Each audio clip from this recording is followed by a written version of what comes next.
तरुण भारत नागपूर दिनांक 17 सप्टेंबर 2022. प्रासंगिक कर्तव्यपथावरील प्रधान सेवक. वर्ष 2014 मे महिन्यात इतिहास घडला. भारतीय राजकारणाच्या क्षितिजावर एक नवा तारा उदयास आला. हा तारा तळपणार, आपल्या तेजाने संपूर्ण देश प्रकाशमान करणार आणि त्याचा उजेड जगभर पडणार हे निवडणुकी आधीच लक्षात आलं होतं.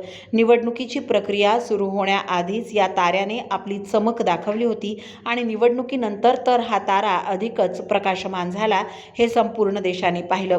5 वर्षे आपली चमक दाखवल्यानंतर वर्ष 2019 या ताऱ्याने आपलं राजकारणातील स्थान एका ध्रुव ताऱ्यासारखं अढळ केलं आणि सलग दुसऱ्यांदा लोकसभेची निवडणूक स्वबळावर प्रचंड मताधिक्याने जिंकली. हा तारा दुसरा तिसरा कोणीही नसून गुजरातचे माजी मुख्यमंत्री आणि आपल्या देशाचे लाडके नेते नरेंद्र दामोदरदास मोदी हे आहेत. नरेंद्र मोदी यांच्या नेतृत्वात भारतीय जनता पार्टीने लोकसभेच्या निवडणुका जिंकल्या आणि देशवासियांचं भाग्य बदलायला सुरुवात झाली. पंतप्रधान मोदी यांच्या कार्यकाळाला मे 2022मध्येच 8 वर्षे पूर्ण झाली आहेत. या 8 वर्षांमध्ये पंतप्रधान मोदी यांनी जे धडाकेबाज निर्णय घेतले त्यामुळे आमूलाग्र बदल घडून आलेत. या बदलांचे सकारात्मक परिणाम आज अनुभवास येत आहेत. पंतप्रधान नरेंद्र मोदी यांनी देशाला परमवैभव मिळवून देण्याचा संकल्प सोडला. तो पूर्णत्वास नेण्यासाठी ते अहोरात्र काम करतायत. त्यांच्या संकल्पपूर्तीमध्ये आपल्यापैकी प्रत्येकाने खारीचा वाटा जरी उचलला तरी पुढल्या काळात जनकल्याणाचा मोठा टप्पा गाठला जाणार आहे. या देशातील गरीब, शेतकरी, शेतमजूर, दलित, पीडित, शोषित आणि वंचित घटकांना न्याय मिळवून देण्यासाठीची पंतप्रधानांची धडपड लक्षात घेतली तर त्यांच्या अंतर्मनात काय चाललंय आणि शेवटच्या घटकाला न्याय देण्यासाठी ते काय करू इच्छितात आहे याचा अंदाज आपल्याला निश्चितपणे येईल. पंतप्रधान नरेंद्र मोदी हे गेली 8 वर्ष अविश्रांत काम करतायत. काम करता करता थकल्याचं त्यांना कुणीही कधीही पाहिलं नाही.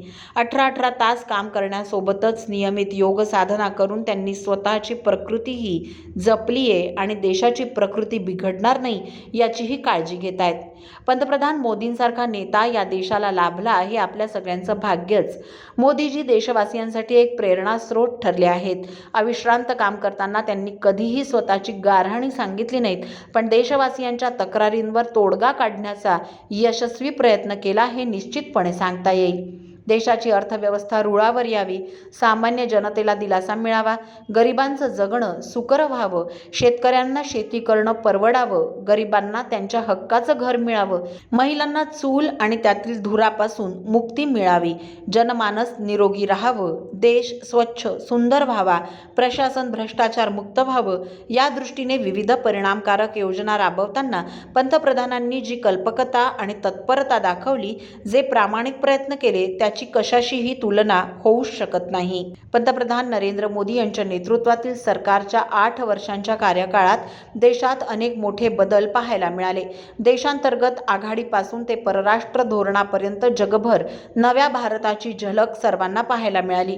जनकल्याणकारी अतिशय प्रभावी योजनांच्या माध्यमातून पंतप्रधान मोदींनी 140 कोटी भारतीयांच्या हृदयापर्यंत धडक दिली आणि जनतेची मनं जिंकली. ही त्यांची सगळ्यात मोठी उपलब्धी मानली पाहिजे. पंतप्रधान मोदी यांनी देशहित डोळ्यांसमोर ठेवून काही कठोर निर्णयही घेतलेत. त्यामुळे अल्पकाळ सामान्य जनतेला त्रास सहन करावा लागला, पण प्रसंगानुरूप घेतलेल्या कठोर निर्णयांची गोड फळं आता जनतेला चाखावयास मिळणार आहेत हे निश्चित.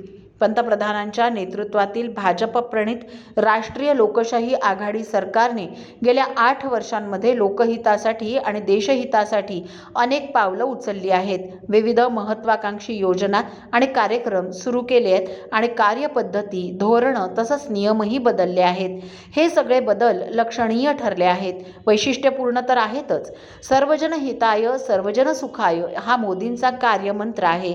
देशात राहणाऱ्या प्रत्येकाचं कल्याण झालं पाहिजे यासाठी ते झपाटल्यागत काम करतायत. यासाठी त्यांना दिवसाचे 24 तास कमी पडतात.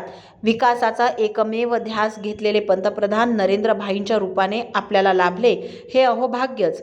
आपण कर्तव्यपथावरील प्रधान सेवक आहोत हे त्यांनी प्रत्यक्ष कृतीने सिद्ध केलंय. म्हणूनच त्यांनी 8 सप्टेंबर रोजी राजपथचं नाव बदलून कर्तव्यपथ ठेवलंय. ही बाब लक्षात घेतली पाहिजे. प्रत्येकाला त्याच्या हक्काचं घर मिळावं मिळावं हे मोदीजींचं स्वप्न आहे. त्यासाठीच त्यांनी प्रधानमंत्री आवास योजना वर्ष 2015 मध्ये सुरू केली. शहरी आणि ग्रामीण भागातील लोकांना पक्की घरं मिळावीत हा त्यामागचा उद्देश. या योजनेअंतर्गत सरकारने वर्ष 2022 पर्यंत देशातील ग्रामीण भागात 2 कोटी घरं बांधण्याचं उद्दिष्ट ठेवलंय आणि ते पूर्णत्वाच्या दिशेने जात आहे ही आनंदाची बाब मानली पाहिजे. वैद्यकीय उपचारांअभावी कोणाचाही मृत्यू होऊ नये, प्रत्येकाला सुदृढ आयुष्य जगता यावं यासाठी आयुष्मान भारत योजना मोदीजींनी सुरू केली. आयुष्मान भारत योजनेअंतर्गत दारिद्र्य रेषेखालील कुटुंबांना 5 लाख रुपयांपर्यंत मोफत उपचार मिळतात. ही केवढी मोठी गोष्ट मानली पाहिजे नाही का? या योजनेअंतर्गत देशातील 10 कोटी कुटुंबातील 50 कोटी सदस्यांना या योजनेचा लाभ मिळेल. त्याचबरोबर या योजनेच्या कक्षेत येणाऱ्या लोकांच्या गंभीर आजारांवर उपचार केवळ सरकारीच नाही तर आता खाजगी हॉस्पिटल्समध्येही केले जातील, असं खुद्द PM मोदींनी जे म्हटलंय ते प्रशंसनीय आहे. केंद्र सरकारची उज्ज्वला योजना ही ग्रामीण महिलांमध्ये सर्वात लोकप्रिय योजना मानली जाते. या अंतर्गत सरकार गरीब कुटुंबांना घरगुती स्वयंपाकाच्या गॅसची जोडणी मोफत पुरवते. ही योजना 1 मे 2016 रोजी सुरू झाली. 25 एप्रिल 2022 पर्यंत 9 कोटी जोडण्या वितरित केल्याचा सरकारचा दावा कौतुकास्पद आहे.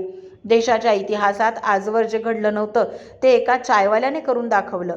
या महिला तर मोदीजींना साक्षात परमेश्वरच मानतात. यापेक्षा मोठी गोष्ट कोणती असू शकते? देशातील प्रत्येक नागरिकाला बँकिंग प्रणालीविषयी जोडण्यासाठी मोदीजींच्या कल्पकतेतून जनधन योजना 15 ऑगस्ट 2014 मध्ये सुरू करण्यात आली.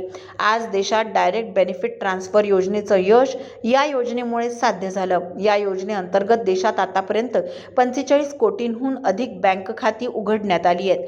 कोरोना संकटाच्या काळात या महिलांच्या बँक खात्यांवर मदतीचे पैसे पाठवण्यात आले. म्हणजेच या खात्याद्वारे सर्व प्रकारच्या अनुदानाचा लाभ सर्वसामान्यांना मिळत आहे. ज्यांचा कधी बँकांशी संबंध नव्हता अशा कोट्यवधी लोकांना मोदींनी केवळ खातेच उघडून दिलीत असं नव्हे तर त्यांच्या खात्यांमध्ये विविध योजनांमधून मिळणारं अनुदान थेट जमा करवलं. ही मोठीच उपलब्धी आहे. पंतप्रधान मोदींनी प्रधानमंत्री किसान सन्मान निधी योजना 2019 पासून सार्वत्रिक निवडणुकीपूर्वी सुरू केली. या अंतर्गत सरकार दरवर्षी शेतकऱ्यांच्या बँक खात्यात 6,000 रुपये जमा करतं. ही रक्कम प्रत्येकी 2,000 रुपयांच्या 3 समान हप्त्यांमध्ये शेतकऱ्यांच्या खात्यात जमा केली जाते. यापूर्वी असं कधीही घडलं नव्हतं. शेतकऱ्यांची काळजी घेण्यात मोदी सरकार कुठेही कमी पडलं नाही. शेतकऱ्यांचं कल्याण व्हावं हा ध्यास घेतलेल्या मोदीजींनी संसदेत 3 कृषी कायदेही पारित करवून घेतले.